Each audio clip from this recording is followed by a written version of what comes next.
नमस्कार साथियों, हमारे YouTube चैनल पर आपका हार्दिक स्वागत एवं अभिनंदन है। आज की इस महत्वपूर्ण वीडियो में हम पढ़ने वाले हैं राजस्थान इतिहास एवं कला संस्कृति के एक महत्वपूर्ण टॉपिक को लेकर के। इसमें जानेंगे हम इतिहास के पुरातात्विक, साहित्यिक और पुरालेखित स्रोतों के बारे में हम आज की वीडियो में पढ़ने वाले हैं। साथियों, एग्जाम की दृष्टि से ये टॉपिक इतना महत्वपूर्ण है कि इसमें कहीं एक क्वेश्चन जरूर बनता है। तो सभी साथियों से गुजारिश है, आप धैर्यपूर्वक पूरा वीडियो देखें और आपको मजा आएगा। तो चलिए हम वीडियो को शुरुआत करते हैं आज के शानदार सेशन के साथ पुरातात्विक स्रोत और के बारे में। इतिहास के पुरातात्विक स्रोतों को 3 भागों में बांटा गया है, जिसमें पुरातात्विक स्रोत है और साहित्यिक स्रोत है और पुरालेख है। इनको इतिहास जानने के महत्वपूर्ण स्रोत होते हैं। तो सबसे पहले हम पढ़ेंगे पुरातात्विक स्रोतों के बारे में। पुरातात्विक स्रोतों में क्या क्या आते हैं, जिसमें आते हैं अभिलेख, ताम्रपत्र,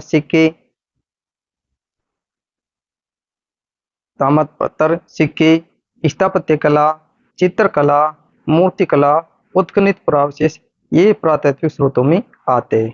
अब देखते हैं हम एक एक चीज का हम डिस्कस करते हैं। पहले पढ़ते हैं हम अभिलेख। अभिलेख अभिलेख क्या होते हैं? अभिलेख का अध्ययन एपिग्राफी कहलाता है। ऐसे अभिलेख जिनमें राजाओं की प्रशंसा की जाती है वो अभिलेख कहलाते हैं। अभिलेख समसामयिक समय के साथ होते हैं। अभिलेखों से तिथि क्रम निर्धारण में मदद मिलती है। अभिलेखों से वंशावली, विजय, स्थापत्य कला की महत्वपूर्ण जानकारी मिलती है। आप चित्र में देख सकते हैं, ये अभिलेख है जो पत्रों पर लिखे गए लेखों को अभिलेख कहते हैं। बरेली का अभिलेख ये अजमेर में स्थित है। 443 ईसा पूर्व का है। 443 ईसा पूर्व का है। ये राजस्थान का प्राचीनतम अभिलेख है।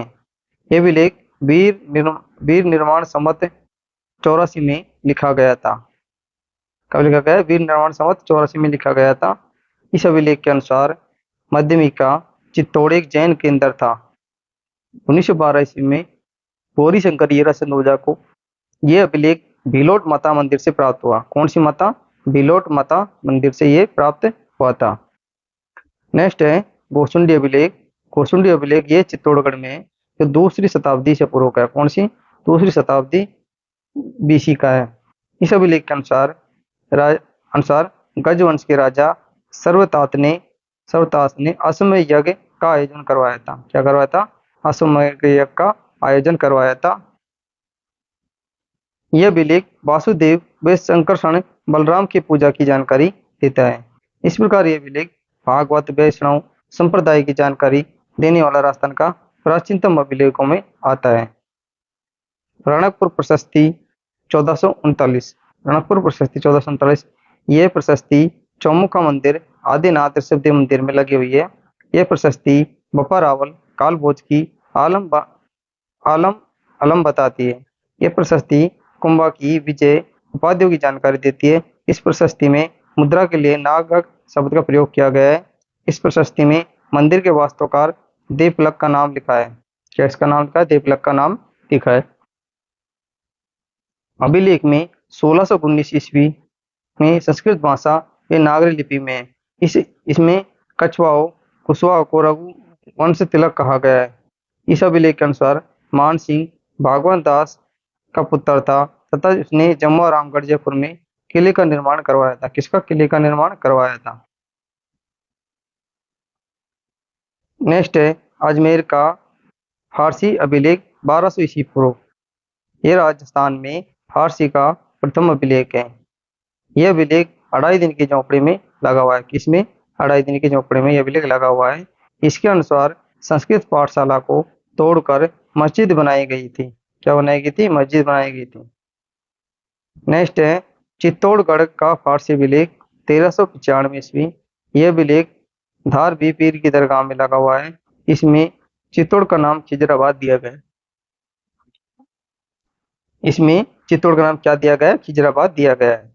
उसके बाद आते हैं अभिलेखों के बाद ताम्रपत्र। ताम्रपत्र भूमि अनुदान के लिए जारी किए जाते थे। आहड़ ताम्रपत्र 1206 ईस्वी 1206 एडी का है। ये ताम्रपत्र गुजरात के चालुक्य राजा भीमदित्य की जानकारी देता है। किसके?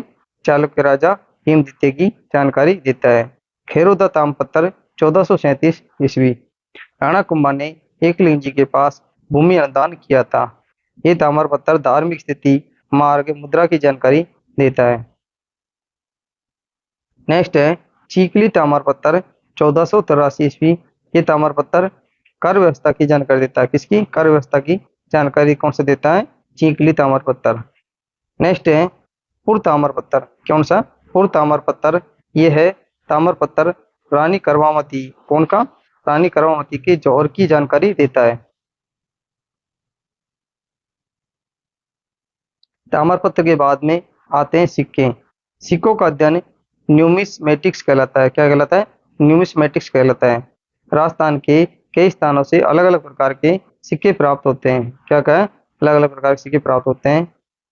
नगर टोंक, यह यहाँ से कार्लाइल का 1831 ईस्वी का लगभग जनपद के 6000 सिक्के प्राप्त हुए थे। कौन से? जनपद के 6000 सिक्के प्राप्त हुए थे। कार्लाइल को राजस्थान का पुरातत्व का जनक कहा जाता है। नागला छेली बयाना भरतपुर, यहाँ से 1921 में गुप्त सिक्के प्राप्त हुए जिन्हें गरुड़ प्रकार के सिक्के कहा जाता है।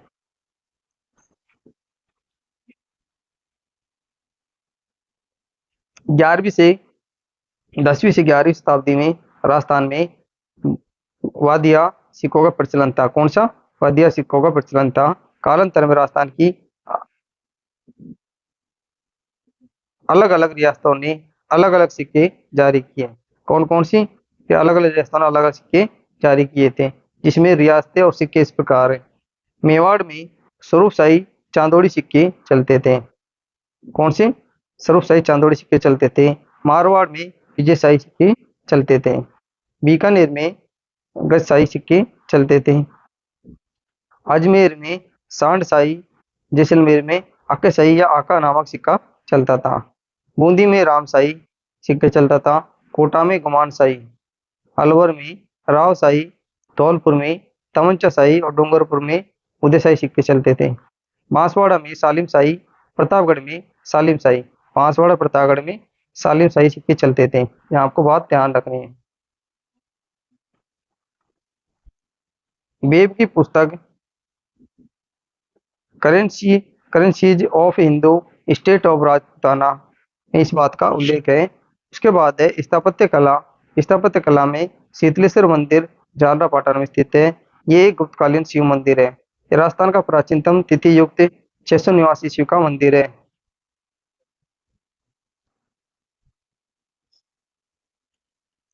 जगत शिरोमणि मंदिर अजमेर, यह मंदिर मुगल राजपूत स्थापत्य कला का उदाहरण है।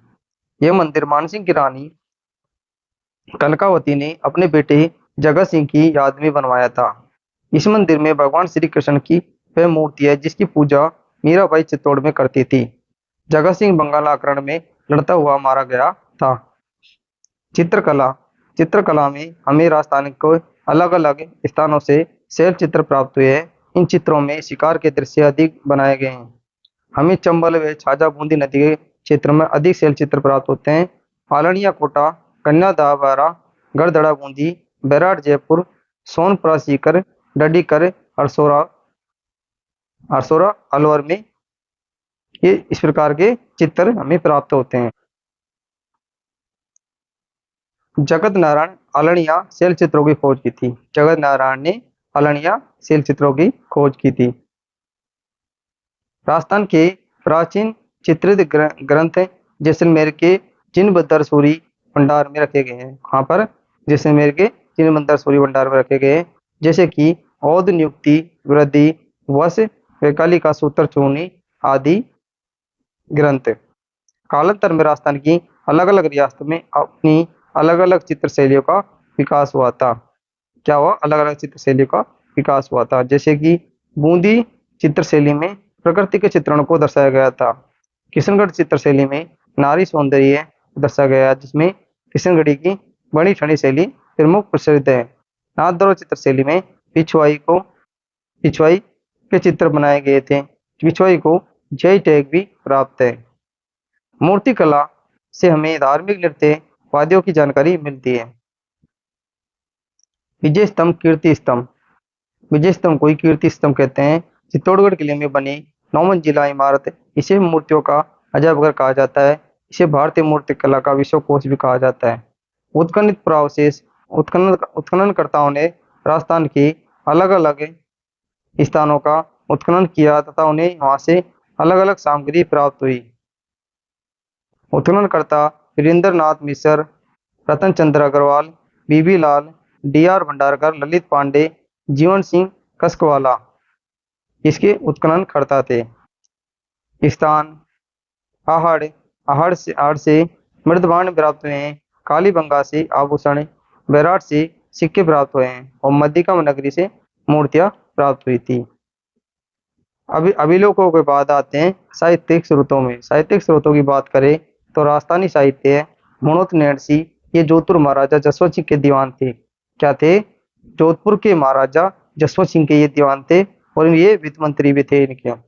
इनकी पुस्तक है मारवाड़ रा प्रगनारी विगत है। मारवाड़ रा प्रगनारी विगत, ये विसात नहीं है, विगत है। मारवाड़ प्रगनारी विगत, ये इनकी पुस्तक है मनोत नैणसी की। यह पुस्तक जनगणना की जानकारी देती है। इसे मारवाड़ का गजट भी कहा जाता है। क्या कहते हैं? मारवाड़ का गजट भी कहा जाता है। इसे प्रशासनिक, सामाजिक, आर्थिक स्थिति की जानकारी मिलती है। उसके बाद है नैणसी ख्यात। इस पुस्तक में मारवाड़ के राजनीतिक इतिहास की जानकारी मिलती है।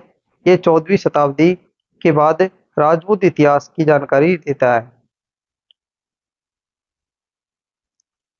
गार्डन के आरोप में नैणसी तथा उसके भाई सुंदरदास को गिरफ्तार कर लिया गया था।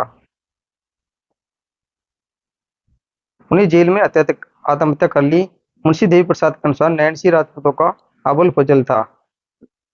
कालिका रंजन कानूनगो, कालिका रंजन कानूनगो ने नैणसी की अबुल फजल से श्रेष्ठ बताया है। पृथ्वीराज राठौड़, पृथ्वीराज राठौड़ ये बीकानेर महाराजा, कौन से? बीकानेर महाराजा, बीकानेर के महाराजा राय सिंह का छोटा भाई था। यह अकबर का दरबारी विद्वान था। अकबर ने इसे गागरोन, कौन सी? गागरोन, गागरोन का किला दिया था। पुस्तक है वेली कृष्ण रुक्मणी, वेली कृष्ण रुक्मणी। काव्य शैली इनकी डिंगल है और भाषा उत्तरी मारवाड़ी है। दुर्साडा ने इस पुस्तक को पांचवा वेद कहा है।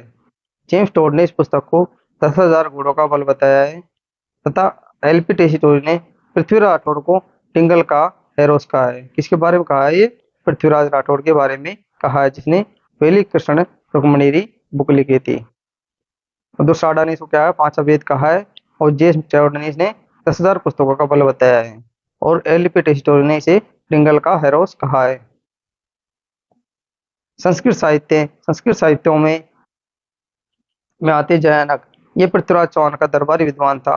इनकी पुस्तक है, पृथ्वीराज जी की पुस्तक है, त्रायन के प्रथम युद्ध की जानकारी प्राप्त होती है।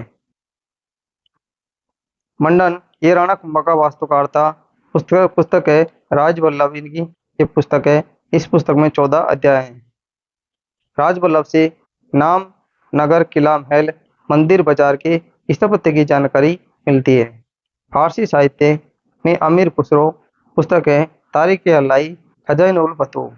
यह पुस्तक अलाउद्दीन खिलजी के राजस्थान आक्रमण की जानकारी देती है। अबुल फजल पुस्तक अकबरनामा आसन ए अकबरी, इस पुस्तक में प्रताप अकबर के एक पक्षीय संबंधों का वर्णन है। यह पुस्तक मेवाड़, जयपुर, अलवर, भरतपुर की भौगोलिक स्थिति की जानकारी देती है। इसमें अजमेर की जलवायु, राजस्थान की वेशभूषा, लोहार मुद्रा की जानकारी मिलती है।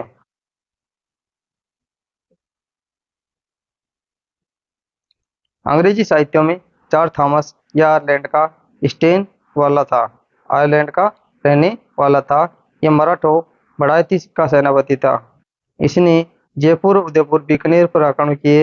इसने पहली बार राजस्थान के लिए राजपूताना शब्द का प्रयोग किया था। विलियम फ्रैंकलिन की पुस्तक military memories of George Thomas, military memories of George Thomas इनकी पुस्तक थी। कर्नल जेम्स टोड, ये स्कॉटलैंड का रहने वाला था। ये राजस्थान में अंग्रेजों का पॉलिटिकल एजेंट था। गुरु इनके चंद्र यतीन्द्र नाथ चंद्र थे। कौन थे? यतीन्द्र नाथ, यतीन्द्र नाथ चंद्र थे। पुस्तक थी इनकी annuls and antiquities of Rajasthan, और दूसरी पुस्तक थी इसको central and western Rajput state of India के नाम से भी इसको जाना जाता था। और दूसरी पुस्तक थी इनकी ट्रेवल्स इन वेस्टर्न इंडिया, ये कर्नल चिमचौड़ की पुस्तक थी। इसे राजस्थान के इतिहास का जनक भी कहा जाता है। क्या है? राजस्थान के इतिहास का जनक भी कहा जाता है। इसने पहली बार राजस्थान शब्द का प्रयोग किया था। एलपी टेसीटोरी इन्हें इटली का रहने वाला था। ये इटली का रहने वाला था। ये ये भाषाविद तथा पुरातत्वविद था। गुरु धर्म विजय सूरी थे इनकी। पुस्तकें थी इनकी bardic and historical survey of Rajputana, दूसरी थी notes on grammar of old western Rajasthan थी। पुरालेखीय स्रोतों में राष्ट्रीय अभिलेखागार दिल्ली, राज्य अभिलेखागार बीकानेर में स्थित है। खरीता राजा द्वारा राजा को पत्र लिखा जाता था, उसे खरीता कहा जाता था। जबकि परवाना राजा द्वारा अधीनस्थों को पत्र लिखा जाता, उसे परवाना कहा जाता था। नेक्स्ट है अपरियदस्त, प्रजा द्वारा राजा को पत्र लिखा जाता था, उसे परिदस्त कहते थे। और शिया उजूर, ये जयपुर राज्य से संबंधित था। इसमें राज परिवार के दैनिक खर्चे लिखे जाते थे। नेक्स्ट है दस्तूर कोमवार। दस्तूर कोमवार ये भी जयपुर राज्य से संबंधित है। इनमें कर्मचारियों के नाम, उनकी जानकारी लिखी जाती थी। नेक्स्ट है हकीकत बही, इसमें राजा की दैनिक दिनचर्या लिखी जाती थी। नेक्स्ट है हुकूमत बही, इसमें शासकीय आदेश लिखे जाते थे। कामा ताना बही, इसमें निर्माण कार्य की जानकारी लिखी जाती थी। राणा राज सिंह की बही राजस्थान की प्राचीनतम बही है, इसमें मेवाड़ राज्य की जानकारी लिखी जाती है। जोधपुर हुकूमती बही, इसमें राजस्थान की दूसरी प्राचीनतम बही है। ये जोधपुर महाराजा जसू सिंह के शासनकाल की जानकारी देती है।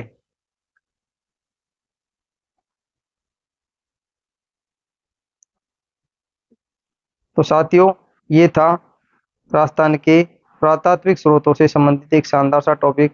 आज का वीडियो आपको कैसा लगा? अगर अच्छा लगा हो, सेशन पसंद आया हो, तो हमारे चैनल को सब्सक्राइब करना ना भूले। अरे वीडियो पे पहली बार आए हो तो सब्सक्राइब करके बेल आइकन जरूर दबा लेना, किसी की आने वाली वीडियो की नोटिफिकेशन आपको प्राप्त हो सके। और अपने साथियों को शेयर करके अधिक से अधिक सपोर्ट बढ़ाए। आपका ये सपोर्ट ही हमें मोटिवेशन देता है आगे वीडियो बनाने के लिए। तो चलिए साथियों, हम उम्मीद करते हैं कि आप हमें सपोर्ट करेंगे, और मिलते हैं ऐसे शानदार टॉपिक के साथ अगले वीडियो में। तब तक के लिए सभी साथियों का थैंक यू, धन्यवाद।